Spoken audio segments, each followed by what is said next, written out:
Good afternoon, everyone. Welcome to the January check-in for the Communications and Community Engagement Committee of the Universal Health Plan Governance Board. We're really glad you're here. We're waiting for quorum for the committee. So if you have been waiting all day for an opportunity to stand up and stretch or get a drink of water or do a jumping jack, now is a great time. We'll get started in just a minute. Thanks.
And staff, can you remind us what our quorum is?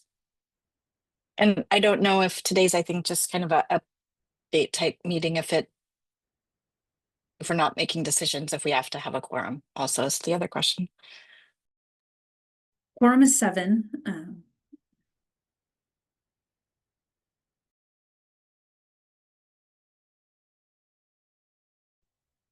But you're correct, Amy, there are no voting topics today, so certainly whenever you all are ready to get going.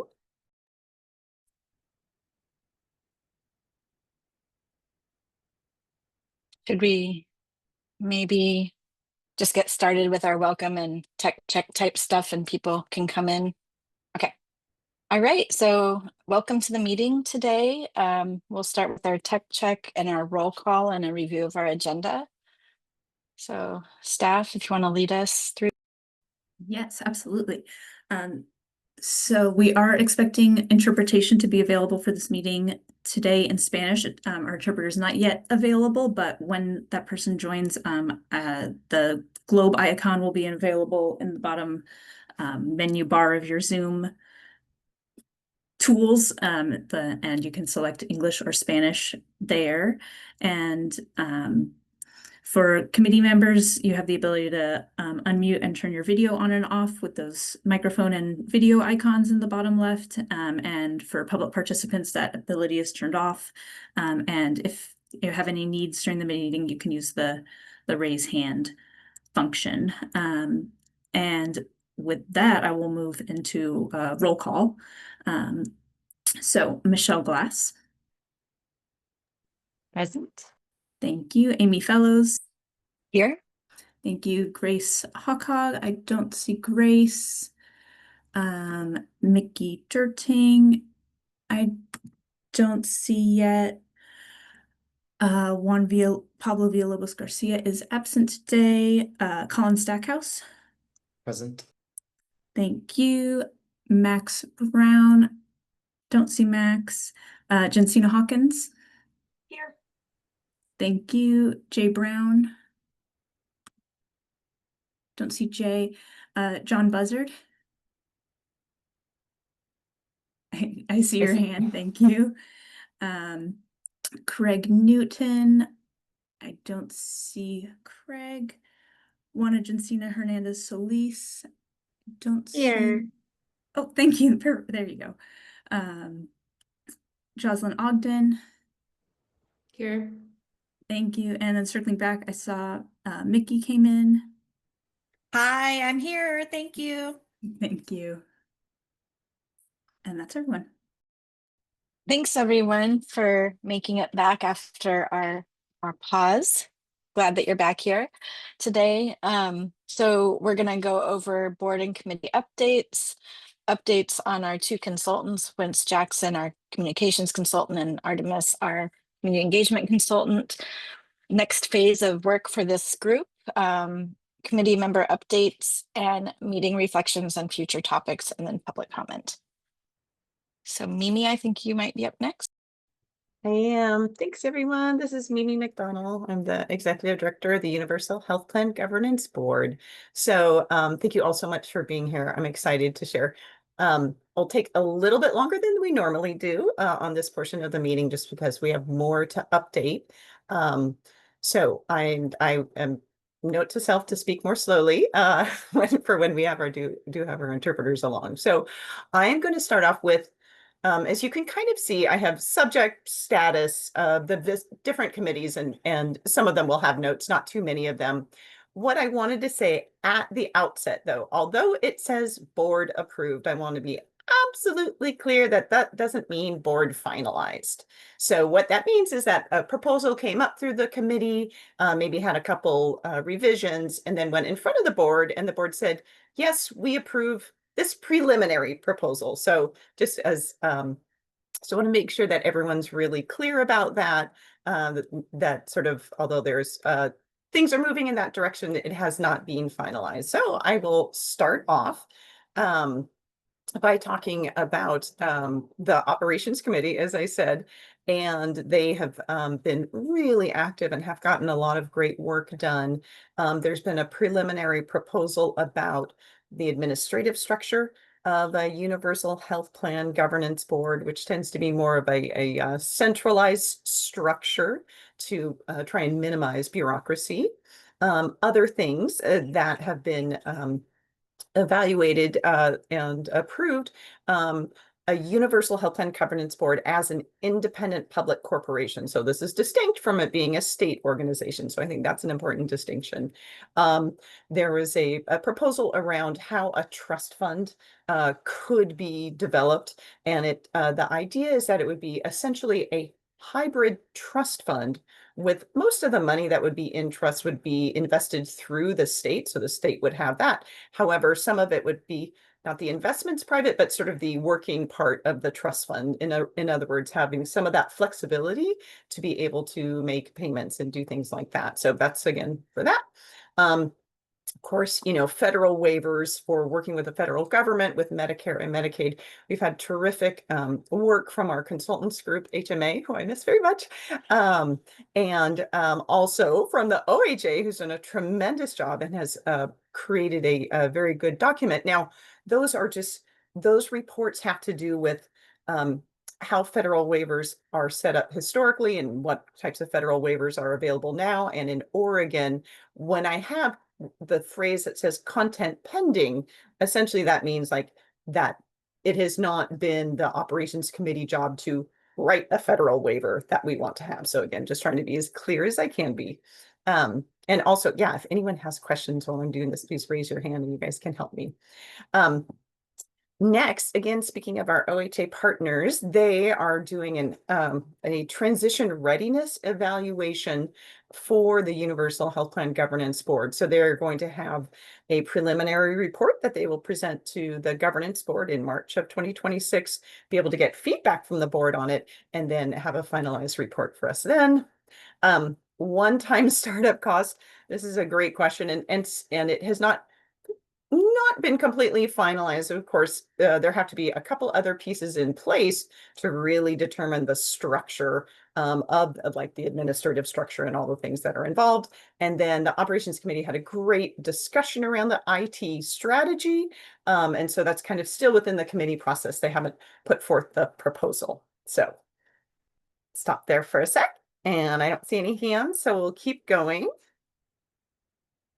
Oh, Colin, yes. Oh, funny. I didn't know I'd clicked it. If there was a, what's like the softest estimate for the one-time startup cost, or is it even at a place to say? It's not at that place yet. Okay. Thank you, though. It's a good question. It's more than it, well, it'll be a lot. That's not very helpful. Okay, next, going on to the next slide, which is plan design and expenditures. So again, another committee, just like yours, that has done tremendous amount of work. So they've worked very hard on determining recommendations around eligibility. This has gone before the board. Essentially, the initial plan design and expenditure recommendation that everyone who lives within Oregon is eligible for a universal health plan.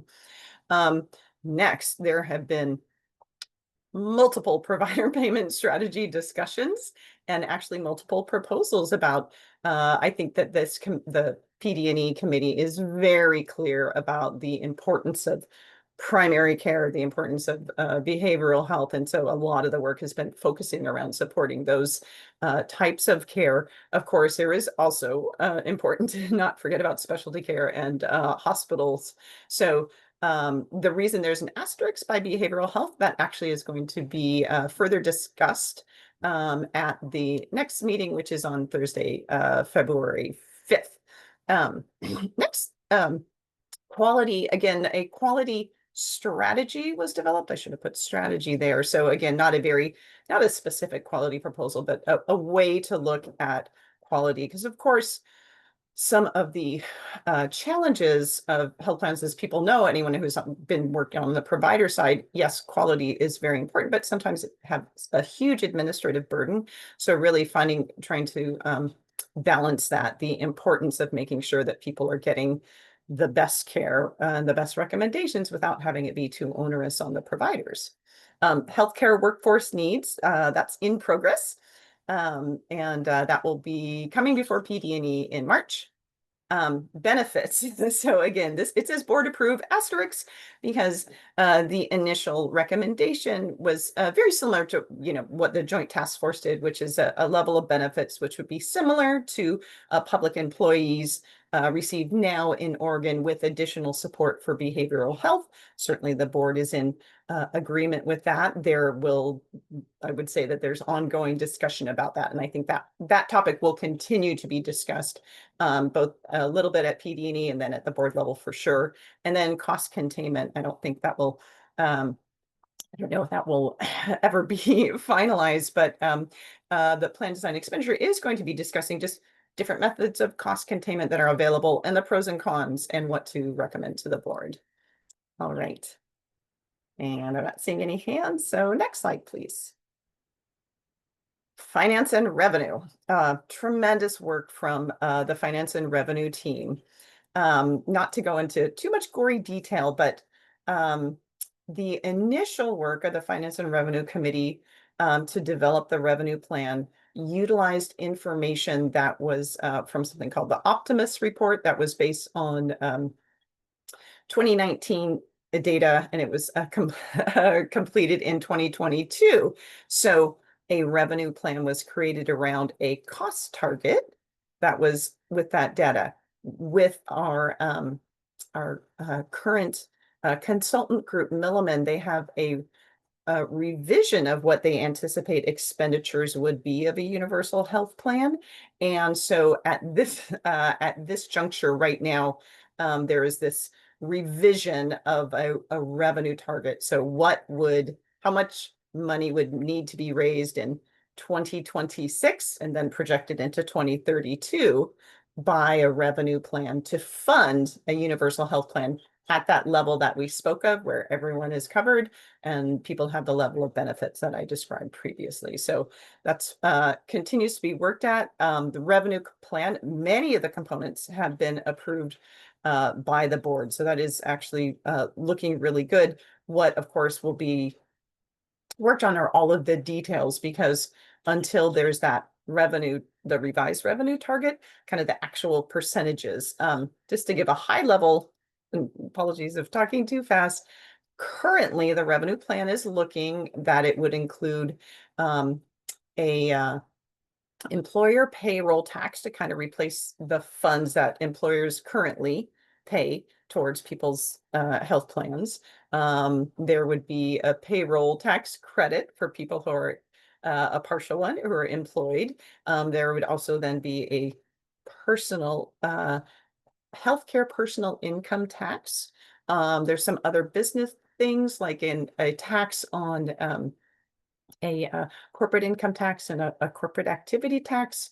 There's a couple other, well, many other components to that. There's a Medicare Part B premium tax credit. There's a lot going into it, but it has gelled and I think has really been moving forward. So that's exciting. Startup costs and reserve strategy. That has been presented to the committee on a couple of occasions, and actually at the next meeting next week, there'll be more opportunity for the committee to weigh in on what strategies they think will be useful. And then revenue impact, LRO, sorry, I should have written that out. Legislative Revenue Office of Oregon, once the committee and then the board has decided on the revenue plan that they would like, that will be provided to the Legislative Revenue Office, and then they will do their forecast of how much revenue that would bring in. So I'll stop there for a second. Looking good. Okay, and then we'll move on. And last one, but not least, the transition committee. So the transition committee members have agreed to we're so grateful that are willing to serve on yet another committee. So thank you so much for those who are able to do it. And so their names will be put forth at the February board meeting, a work plan and charter. There's a revision of the original work plan that was created in 2024. And so that's underway, and the committee leadership, which will be Dr. Judy Richardson and Mike Leahy. They are going to be looking at that and making revisions of it. Then that will be presented to the board at this February board meeting. We anticipate that the transition committee will actually have its first meeting in March. And the ultimate goal of the transition, well, one of the main goals of the transition committee, of course, is to have a transition plan. So for all of the work of all the committees and the board, how that would translate in a very realistic way. So much. I think that's my last slide of these ones. And you could go forward. All right. And so this is a very basic, but I thought it might be helpful, a little bit of a timeline. Now, this is not, you'll notice it only goes into fall of 2026. So winter is where we are now. And so, as I mentioned, there's review and revision of all of these committee proposals that are coming, both at the committee level and coming in front of the board. In the springtime, which is just around the corner, we hope, and you'll be hearing more about this, all the targeted engagement that's going to be happening via this group, via our facilitated by Dana Bianco. There will also be a very detailed plan refinement and decisions made again at the board level. In the summertime, there'll be that legislative revenue overview. So we'll have a final impact on analysis on individuals, businesses, and Oregon writ large about what a proposed revenue plan and universal health plan would look like. And then there's also that opportunity for group engagement, legislative engagement as well. And then report to the legislature due no later than September of 2026. And then the work will continue. Although we'll provide a finished product, obviously there will always be changes. This will always be kind of an iterative process, because we're not sure what the future is going to bring. So on to the next slide. Great. And I really am done. Thanks, you guys. And yeah, if you have any questions or if you think of some later, please let me know. Thanks, Mimi. So just a quick update on our communications consulting work. So Patty, or Wentz Jackson Consulting, has met with DCBS staff to do updates to our website, so that as we head into this new year 2026, we want our Universal Health Plan Governance Board website to reflect the work that's done so far and what's coming ahead, what's next. And so Patty has been working with that. I understand, Michelle, you might have more details, because I have not had a chance to dive into the website this morning, but there are some updates that have already happened.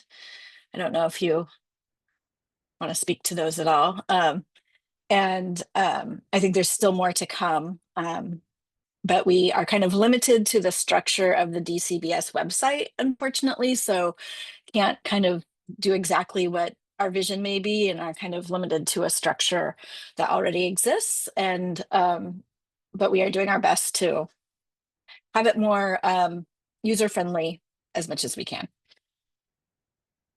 And Yeah, that's what I was gonna say is definitely there's some updates and some that we've gotten feedback from you and from also public comment and at the board level that the website was not as user friendly, especially around the calendar and things like that as it could have been. So some of those changes that were able to be made have been made.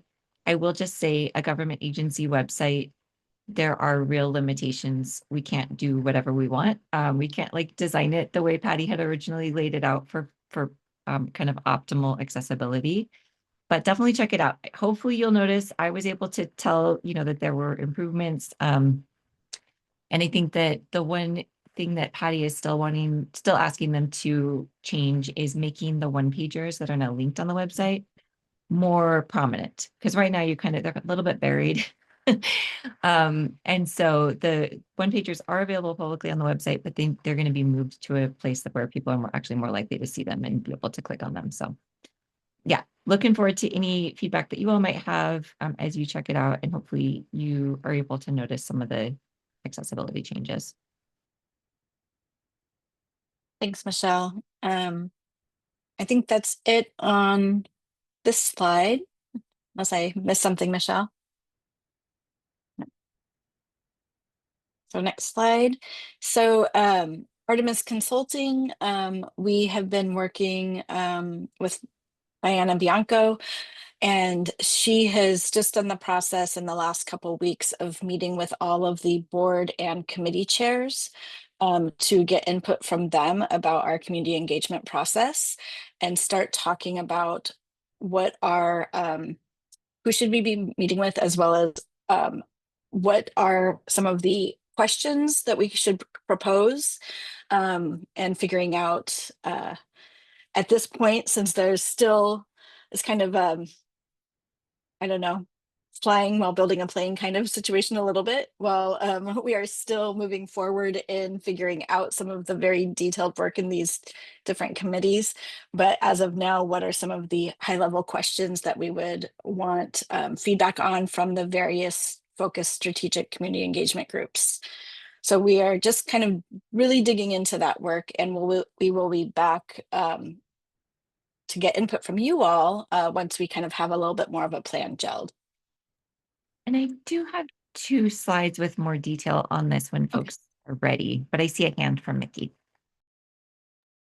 Hi there. I have an idea for community engagement, and I was wondering if I should connect with Artemis Consulting to see if that's something that would fit into what they're looking for, or should I connect with one of you, the chairs, to see if it's something that we could introduce to this group or to them, if it's appropriate or not. I just don't want to say it yet unless you think it's a good idea. I want to run it by you or somebody you think I Yeah. should run it I think by. I think starting with us, the chairs, we have to be Okay. a little bit protective of our consultants' time because it's limited. So Okay. All yeah, right. that'd be great. I'll send you an email. Thank you. Okay. Yeah, I appreciate it. Excited to see it.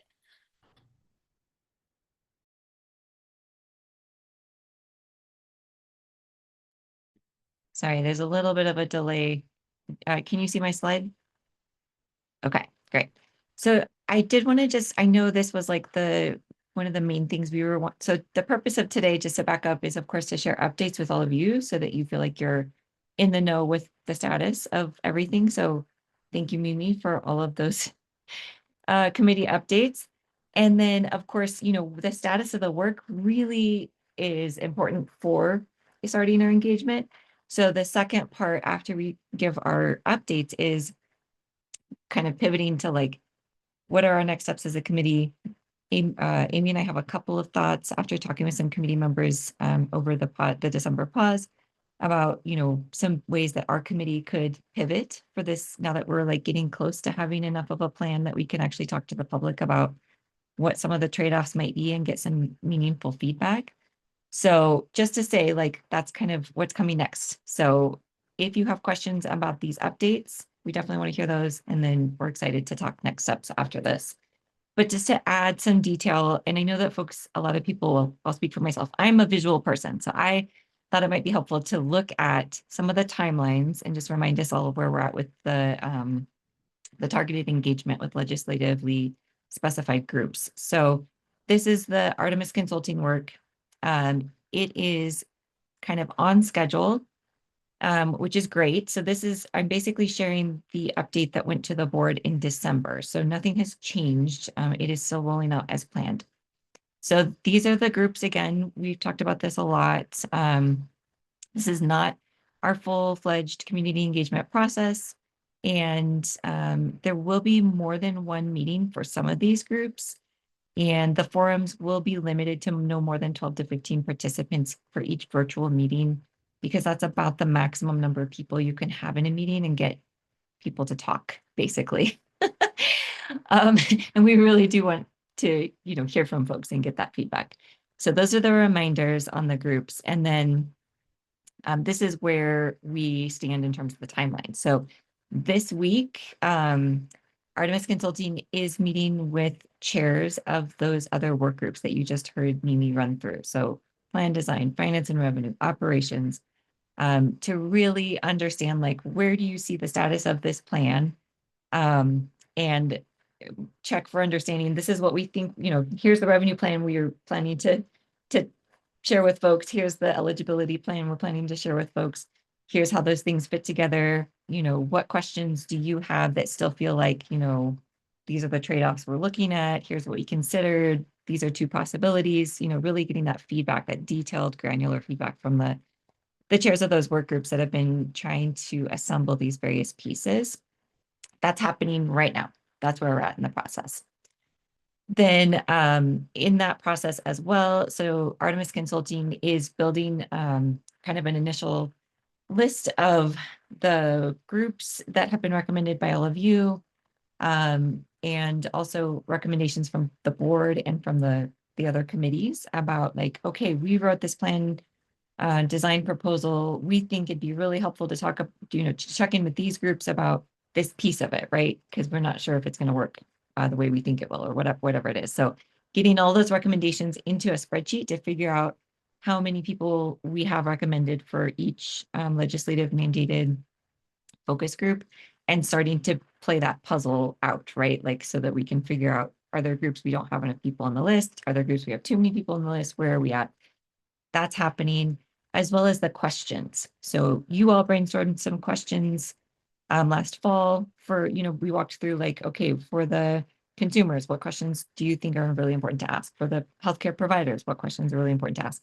So those questions from you all, those questions from the work group, the other work group chairs, putting all of that together, starting to figure out what questions go to which focus group. So very much in the messy middle, I would say, is where we're at with the planning process.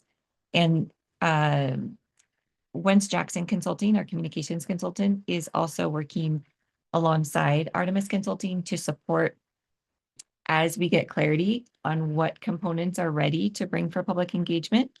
Those components need to be written up in plain language. And so that is what Wentz Jackson is helping us do.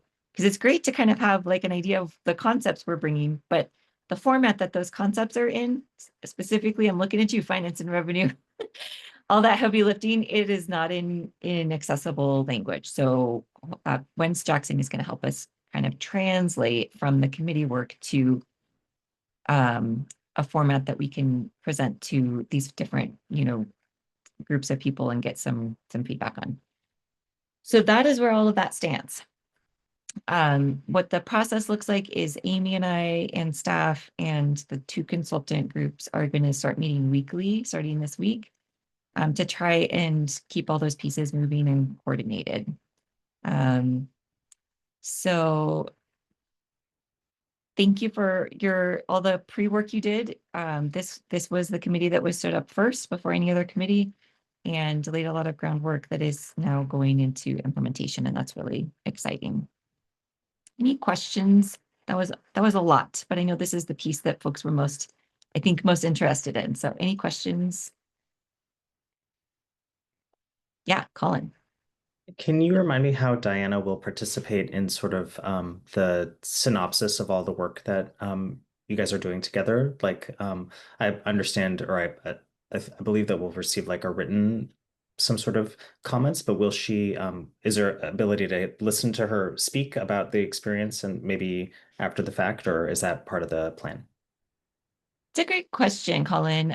We are expecting a formal report, a summary report, and that report will be if folks have seen the report that Artemis Consulting did for the task force, it'll be a similar format, right? Kind of like these are who the groups we met with, this is how many people participated in, these are the key themes, these are the questions, this is, like all of those types of things.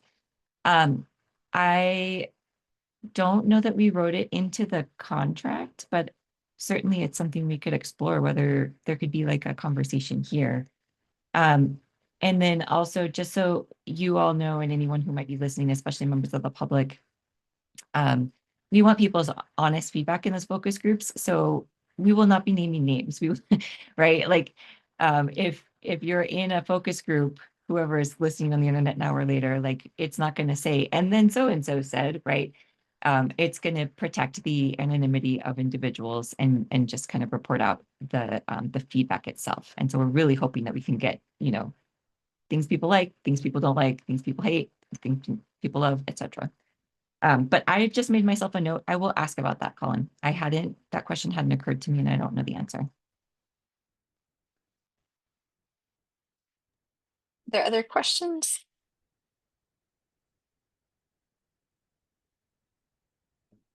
All right, I'm going to stop sharing. Oh, Mimi, you had a comment? And Yeah, I just guess we can go back to oh no, you don't need to do that. But I just wanted to inform people that they may notice, like, why is tribal engagement not on that list? And so I don't know, Michelle or Amy, if you want to kind of speak to that, I think that might be helpful. Thank you. That's such a good point. Thank you, Mimi. I will be honest, y'all, January has been wild. So tribal engagement is one of the legislatively mandated, of course, components. And we are following guidance. So tribal nations are sovereign governmental entities. And so we can't just reach out, just like we wouldn't reach out to the government of Mexico or Canada or any other country and be like, we're on a committee and we would love your feedback on this plan. And so we are working through the official state of Oregon government to government relationship. There are people that we need to go through. There are respectful ways to engage. So we're working through that process. And so Mimi and staff have been helping us work through that process. We're really grateful for that. And then Amy and I have also reached out and we'll be meeting with folks who can guide us to do that in a respectful way. So that is happening parallel. And really our question to them is like, how do the tribes want to be engaged and give feedback? What would be most culturally appropriate and responsive, and then following that guidance. So thank you, Mimi. That's such a great question. Craig. I see your hand. Did you call on me? Yep. Go ahead. Okay, sorry about that. Hey, I just curious. Those eight groupings that we had were listed. How are they being contacted so that they will know about these upcoming presentations that we want the feedback? How are they being contacted so they'll be aware that this will be? It's a great question, Craig. There, of course, that's been one of the questions that we started on as a committee at the beginning. Do you remember the spreadsheet that we had? And you all sent us groups and email addresses to add to it. So that spreadsheet is one kind of input into the process. Colin organized a lot more groups with Healthcare for All Oregon over like December, January, and sent those in. So those are also on the list. The board members sent ideas to to be added to that list. The committee chairs are adding to that list. So basically there's a list compiled because, you know, clearly there's like many people and organizations in any of these categories. And so that's what I was saying when I said that the consultant right now has a list and is sorting group suggestions into those categories, into the, you know, like, you know, is this a business contact? Is this a healthcare consumer contact? Is this a community-based organization or a healthcare provider? And then looking at where we have gaps and where we have more people than we can actually engage right now in this process. And then once that's done, that's you know, Amy and I and board leadership and the committee chairs are looking at that and helping to fill in any gaps. And then that is the list. Once decisions are made by the board, that is who is going to be reached out to with invitations for the focus groups. Does that make sense? Yeah. Is it too late to send in a suggestion? If you send it today, we can get it into, yes, we could get something in today, but after today, I would say it probably is too late. Yeah, we'd love any final suggestions. And John, I don't know if that answered your question in the chat. John asked, is this list accessible in some form for the committee to see as it evolves? And then just thinking about submitting something but don't want to duplicate items already on the list. I mean, I think that we're good with you going ahead and sending something, even if it's a duplicate, and that as this becomes shareable, then it will be shared. I don't know that it's in a shareable state right now because it's still being compiled. Did you want to? Amy? Yeah, just Yeah. one more. Oh, by the way, I just thought about where do we send the suggestions to? Could you put that somewhere in the chat or? Isabel, is that okay if it goes to the committee email? Like we did with the spreadsheet? Sorry, I don't quite understand. Oh, the committee email, the email address that you send out, like committee meeting reminders, and I think Oh, yeah, yes. I think that's the email that we Oh. were using to populate the spreadsheet last year. So if that works, if you're over capacity, we could. No, that's fine. Okay, thank you. I know our staff is like supporting so many committees. Thank you, Isabel. Really appreciate it. Yes, any final last minute additions, please send by the end of today. And thank you, Isabel, for putting the email in the chat. Great. Any other questions?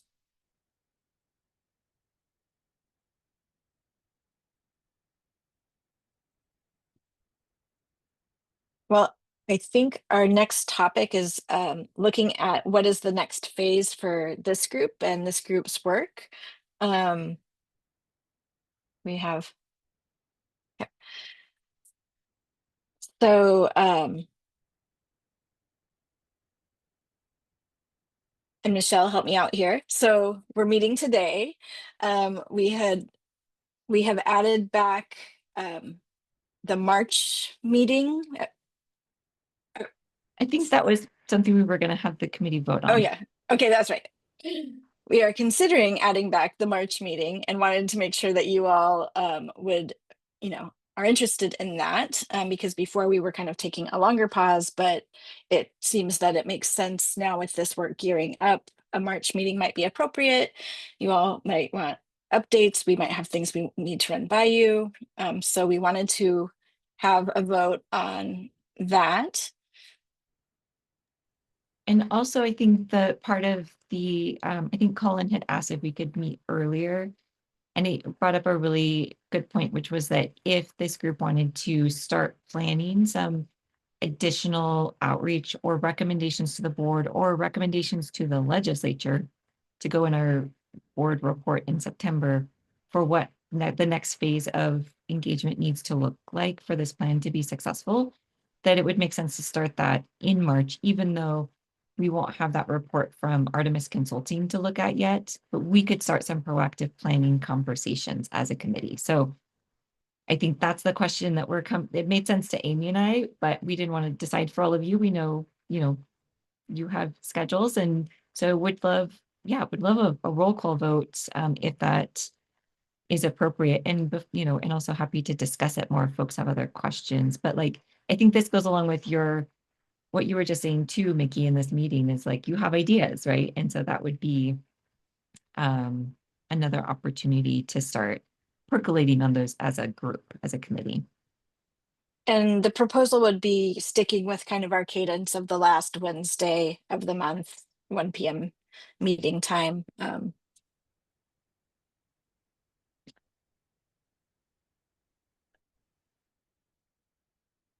Jensina.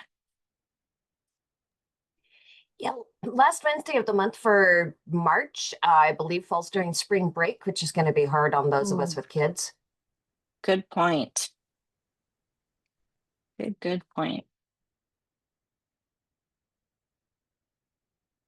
So maybe we're voting on having a meeting in March and then having some kind of doodle poll or something that we could send out to nail down the date, because I don't think we want to take our time doing that here today, but just the idea of having a meeting in March. And that meeting being the restart of regular monthly meetings. Yes, and that being the restart of regular monthly meetings. That would fall on our regular cadence time, but that's a very good point with spring break.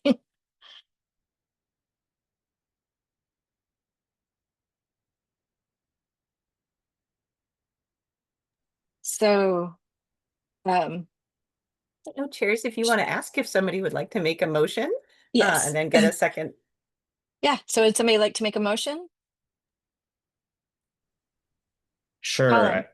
I can say these words. I make a motion to re-engage our monthly meeting in the month of March at a day to be determined. I Great. second.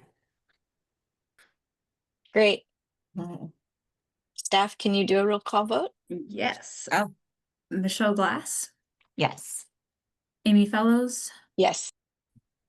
Grace is absent, Mickey Jerting, Yes. thank you. Juan Pablo Villalobos Garcia is absent, Colin Stackhouse, Yes. Max Brown is absent, Jensina Hawkins, Yes. Jay Brown is absent, John Buzzard, Yes. Craig Newton, Yes. Juana Jensina Hernandez Solis, Yes. Jocelyn Ogden. Yes. Thank you. That's everyone. Awesome. Thanks, y'all. So we will officially come back in March. That is great. And we will doodle for the date, which everyone loves. So please do, I know it's such a pain, please do respond to the doodle poll so that we can set a date that works best for the most folks. We do have a second part of this question, and that is because of the way that the workload that Mimi just went over, and all of the committees that are kind of getting to a point where they have concepts ready to bring to the board for larger discussion. And in some cases, kind of a preliminary, like, yeah, we're okay going in this direction and getting public engagement in this direction. Because all of that is like really intense right now, the board has its hands full. And I think that this committee, well, my understanding, and you can tell me if I'm wrong, is that you all have actually been really excited to be more engaged in hearing from folks directly, which is great. I love that that is like why you all signed up for this work. And so I think there's a potentially an opportunity for this group to be an important additional, more accessible opportunity for people to engage with the board and give feedback. And so one question that we had was, would this group be open to meeting later in the day, not during normal business hours? And I know it's a bit of a stretch for some of our DCBS like staff team. So we were thinking maybe straddling, like if we did 4 to 6, Then even if staff needed to log out, Amy and I could finish out the Zoom meeting and shut the Zoom meeting down. But we could start kind of during the work hours and then go past that and end afterwards. And so this, hang with me here, it's like a two-part proposal. So meeting later in the day, and then the first half of our meeting would be committee business. So, committee updates, discussion, decision-making recommendations to the board, whatever it is.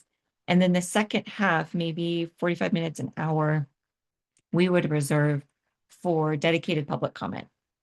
And then we as a committee could discuss that public comment and present it to the board, bring it to the board, essentially. So part of the reason that we're proposing this is that the board does also meet during business hours, at 9 to noon or 9 to 12:30, on a weekday. And so this would be if a member of the public worked a job that couldn't, didn't allow them to participate at that time, that they could come to the CECC and we could be that touch point for between the board and the public if people wanted to give public comment outside of work hours. So did I say all that clearly? Amy, what did I miss? Or Mimi? I think that's all of it. Do folks have questions about that? So the question is, with our monthly meeting, how do folks feel about moving it to an evening time slot and then reserving half of it for public comment, I guess, is to restate it. Like Question? a 4 to 6. Thank you. Or comments? Yeah, I saw Colin and then Mickey. Yeah, I think that could be an interesting option, like a solution to increase public engagement. So I'm open to that idea for sure, and open to considering if we want to do every meeting like that or like some of the meetings into the future. So I like the idea. Thanks, Colin. Go ahead, Mickey. Same. I like it too. Thank you. John? This feedback is going to go a little bit beyond the scope of your question, but it actually includes another question. But I'm totally in support of the idea, and under the structure you described, Michelle, like that second hour kind of being set aside for public feedback. I guess my only question would be, is the committee or the agency or some entity within maybe even this committee taking steps then to market that new sort of public hour in a more aggressive way so that we get meaningful public participation? I guess that would be my only question is, I don't know that there's any guarantee, for example, if we move the meetings 4 to 6, suddenly we'd have a flood of people showing up unless there was some outreach effort that put the kind of a positive step forward to say, this is something we're specifically doing and we want you to join us, and having some modest effort to put that in front of the public in a more aggressive way, I guess, is what I would argue for if it's possible. Thanks, John. That's a really great point. I saw Mimi nodding enthusiastically. Certainly so DCBS can definitely send that notification out to our list. I think that it's probably fairly limited who signed up for those updates. And a lot of those folks are probably folks who've already been engaged. So I think this is one of the challenges that the board faces, is that we have not been provided a budget to do like to do like Facebook ads or Instagram ads or whatever. So I think that all of us with our own personal networks it would be important for us to be sharing that. Certainly we can share it through the official DCBS email. And I'm open to other ideas, but in terms of like broad public outreach takes a budget, and I don't know that we have it. So I think we'd have to start with what we have and then build on it. Go ahead. Oh, I'm sorry, just a super quick follow-up. I think I'm on the same page with completely on the same page with what you just said, is maybe just a little bit of a light touch coordinated effort amongst ourselves to push out among those networks once this becomes like an official decision. And then that way we can also maybe compare notes on best practices. And I imagine before long, if there's a registration process for participants, we might even be able to tie registration and engagement for meetings, if not, directly, kind of implicitly to some of the efforts that we're making individually as a group through the channels that we might have access to individually, I guess, if that makes sense. Yeah, thanks. And Thanks. I do believe, because I have seen some of our stuff in DCBS social media and LinkedIn, so we might be able to check if that's an option. That is a no budget, low budget option. And then we would let you all know, and then you all could share it. You know what I mean? We could do that kind of thing. Colin? Yeah, John, regarding like ways to amplify, even if it's not myself, Healthcare for All Oregon, either somebody in our staff or leadership or a volunteer would very likely, like certainly amplify the opportunity to come to this 4 to 6 meeting. We have a database of over around 40,000 Oregonians. That doesn't mean anybody would actually, come, like we're limited, just like any nonprofit, but that would be something that would happen. But yeah, not a solution, but an augmentation. So yeah. And I think this is the phase we've been talking about since we formed, like that we are there. We've been saying like we don't have enough of a plan to really launch, but when we do, you all can be involved. And I think we're finally there. So I'm really grateful for all of your patience and for those skills and networks and lists. And I think that they're going to be really valuable. So thanks for sticking with us this whole time, even though it took us a lot longer to get here than we thought when we started. So I saw Jocelyn and then Craig. Oh, and then John. John. Yeah. Go ahead, Jocelyn. Whoops, sorry. Would our new workflow be like after our meetings, we'd like summarize public comment and then present that like monthly to the board? Was that what was being suggested? So yeah, I think we could talk about it, but I think if we reserve the last hour for public comment, then at the we could meet for half an hour after public comment to kind of summarize what we heard. And then Amy and I report out every month at the board meeting on CECC updates. And so that would be emailed to the board like a written report and then summarized in Amy and my report. Okay, that makes more sense. So this meeting used to be, was it a 3-hour meeting? Yeah, it was. It was. So if we met from like 4 to 6:30, then we could do committee business, public comment, and then close public comment and summarize for 30 minutes. If that makes sense to folks, potentially. Yeah, I like that idea. Okay, Craig and then John. Thank you. Okay, real quick. Number one, yes, I agree with a 4 p.m. to 6 p.m. I would vote yes. I was looking down on my screen for a reaction, put a thumbs up, but there's none down there. But anyway, number two, I think it's kind of funny. It just occurred to me, we're the communications group trying to alert the public about this, yet we have no budget. It's kind of funny, but it is what it is. And number three, I noticed when I was reviewing the public comments, the written public comments that were submitted from the public, I noticed the common trend was no one knows, in the state of Oregon that this is going on. Can't you folks make people more aware? So it kind of ties in with the no budget thing. And I know people smarter than me and are planning for this, and I'm sure things will change in the future, and there'll be a public relations campaign. But I just thought I'd mention it. Thank you. Yeah, and I think in this next phase, part of our committee's work isn't just about the public comment during this create the plan that goes to legislature phase, but including recommendations in that plan for the next phase once it's in the legislature's hand, and future iterations of recommending a budget to do real public comment. For example, like part of our committee's work are the recommendations that we think should go in the plan for the future phases of this work, if that makes sense. Yeah. John. And real quick, just to respond to that, the board is still going to exist. So one way that that could work is if we recommend to the legislature, before this is implemented, it needs funding for a full statewide PR campaign that's professionally run.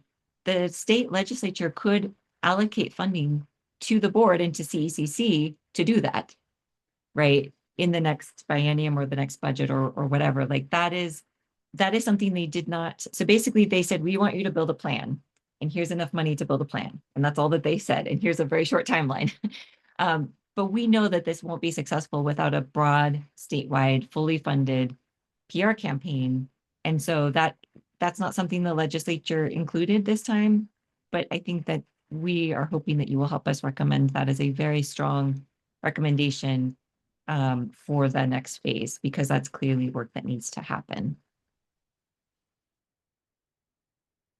And then, sorry, John, I think Amy had just turned it over to you, so go for it. Oh, that's okay. I was start by saying if I was same as I would echo what Craig said a minute ago. I would have given thumbs up to Craig and Amy and what you just said, Michelle, if I had a thumbs up available. But just one more thought. I just started to think about what Craig was talking about in light of that opportunity to suddenly say we're hosting, making a concerted effort to host the public for, question time or feedback or whatever, from 5 to 6 during those future meetings, and thinking that might be kind of an interesting opportunity. And this again steps out beyond what probably we're supposed to share or recommend as a committee, but it might be worth, if suddenly at a future meeting we're sitting on a group, we see that the group is like 75 strong, which would be pretty amazing, that it might not hurt to kick off hour 2 with just a quick recap or a summation, the elevator pitch that we talked about months ago, even as short as possible, but just to give folks in that room who are going to have varying levels of understanding of coming in, like who knows where they saw it, maybe they saw it on a social media post or something, and we're curious. Others in the room are going to be a little bit more knowledgeable, maybe from the public, that is, and so it might be a good opportunity to try out the elevator pitch on those groups as we go along in a no budget fashion. Thanks, John. I know we're running close on time, but I am hoping that we can, now that we're starting to get a final list of not final. Well, now that we're starting to get a list of concepts that are ready for public engagement, and we have enough information to say, here's the trade-offs, here's what we're considering. Should we do it this way? Should we do it that way? I'm hoping that we will be able to leverage some of the materials that Wentz Jackson is creating for these focus groups for other things like this. And other speaking engagements that the board might be doing, et cetera. So I think you're right. If we don't start it off with a little bit of information, we would be doing a disservice to the public that has come to give public comment. So I do just want to flag for folks that this is still a public meeting, even though we're a committee of the board and not the board itself. It is still a public meeting, and that we have been advised that we can't necessarily have a free-flowing, like if somebody asks, somebody can't just come and say like, here are my 6 questions about the plan, and we can't just like engage in a free-flowing committee dialogue with them in a public meeting as it is structured under Oregon law. So that is a frustrating limitation, but we can give some information ahead of time and take that public comment and take it to the board and go from there. So just want to be transparent about that. I know it would be ideal if we could, but okay. I think we need a vote. Is anyone ready to make a motion? So I think what I'm hearing is 4 to 6:30 so that we have time to close public comment and summarize them. And hopefully that part will be helpful too, because then the public will be able to hear us repeating back what we heard, right? So they'll know that we're listening, doing that active listening. So a motion, and I also heard some question about, do we do every meeting that way? Do we do half of our meetings that way? So yeah, I don't know if someone wants to make a motion to change all of our meetings or change half of our meetings. I'm just kind of recapping our conversation.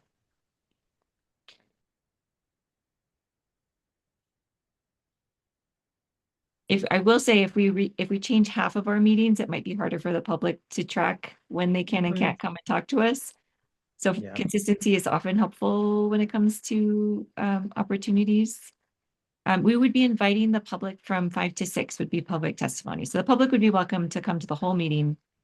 What we've discussed so far is that it would be that 5 to 6 hours so that hopefully people could participate, jump on after work.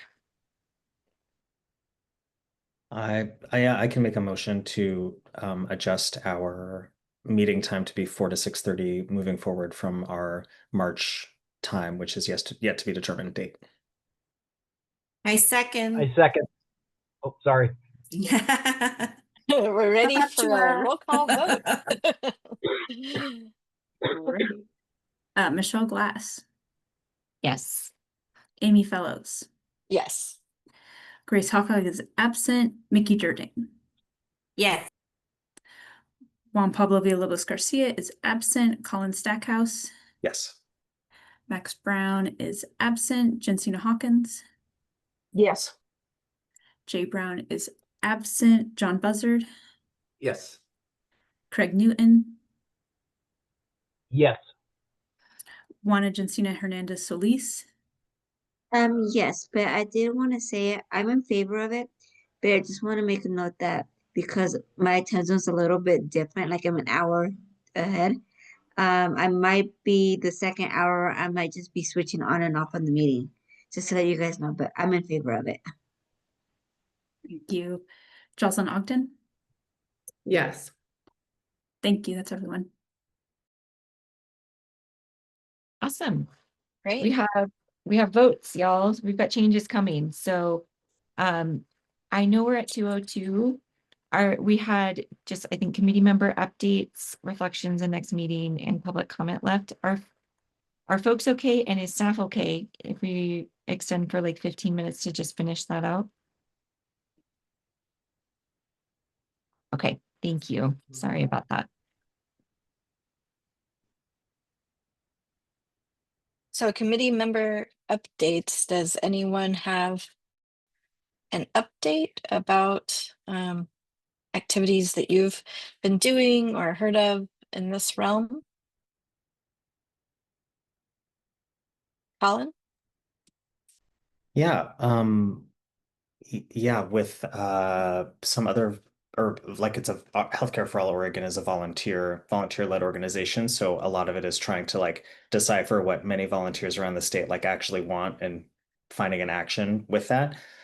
So I wanted to let you guys know that we are trying to coordinate not 8 in-person town halls around the state, and inviting as many members of the governance board to come and participate in those town halls in the spring. So during a 6-week period between the end of March and the first week of May. And Mimi and Isabel, we're having our final volunteer meeting this evening to sort of really lock in those dates. And then I'll like be delighted to share the invitation for you, Mimi, or Isabel, if you want to come, that'd be great too. But and then the rest of the governance board. So we've had one-on-one conversations with, or I have with Michelle and Amy, and then Mary Lou Henrich a little bit. So yeah, so that's it's between Saturdays or some weekdays between March and May. And yeah, we can answer questions about those as we firm them up. So I guess one more thing about like the framework, which is still in development, it would be as many governance board members as possible. I've never organized a town hall, so this is all other people telling me what to do.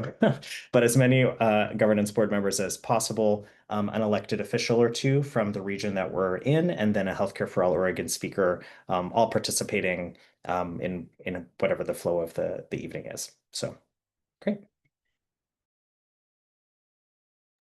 Great. Any other member updates? Jensina?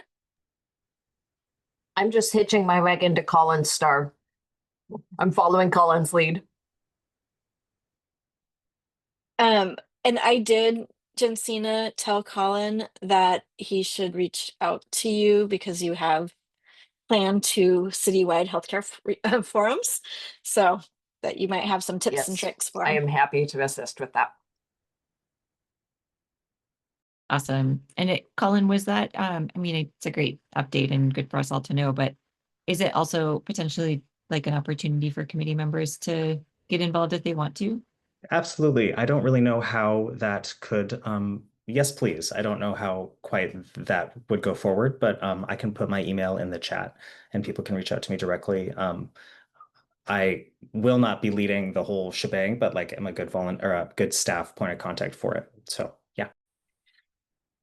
Maybe when you have the dates finalized, you could send them to Isabel to send to the committee and then your contact information or whoever's, and then they can like plug in to Sure. how If they are able.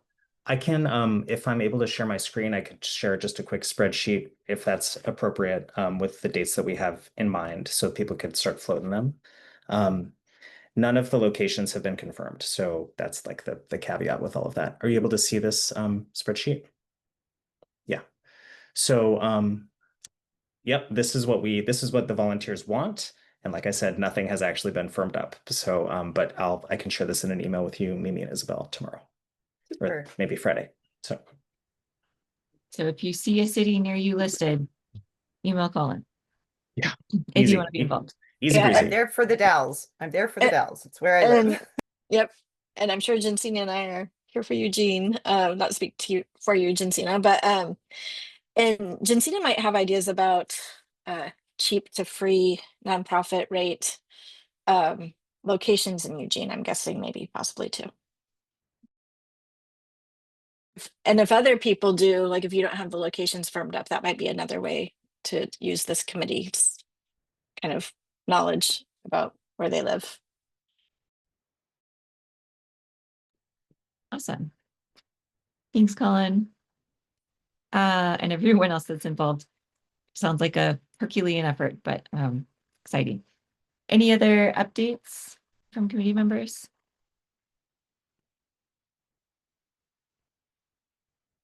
If not, I think we can pivot to meeting reflections and future topics real quick.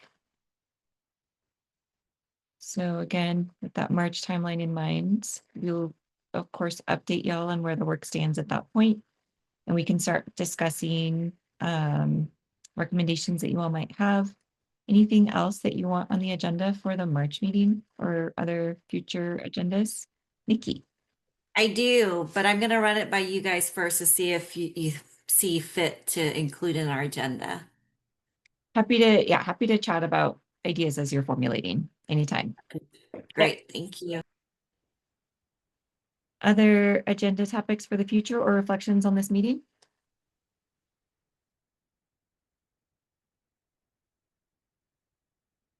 Okay, if not, I think we can move into public comment. Oh, Craig, you have a comment first. I just had a quick question. I noticed in the chat that Jensina said the email that we were given didn't work for her. It bounced back. I just want to verify that it's correct. The one from Isabel, the UHPGB.info, is that correct for the suggestions? Yep, that is the correct email. I sent Jensina an email from that address, so hopefully it came through. And I can also put my individual DCBS email in the chat in case anybody has any technical difficulties. Thanks, Isabel. Do we have anybody signed up for public spoken public comment today? We had 2 people sign up, but neither of them are here today, so that's all set. All right. Well, thank you all for such an engaging discussion. Clearly, I should have considered that and made the agenda a little bit longer at the meeting time, a little bit longer, but I'm really grateful for the really active conversation. Feel good about the collective decisions that we've made today. So next steps are watch your email for the dreaded doodle poll. And please fill it out so we can find a time to meet in March and get that posted as soon as possible so that if members of the public do want to come, they get as much notice as possible about when that date is. Thank you so much. We will see you in March. Take good care. Thank you. Bye. Thanks, everyone. Bye.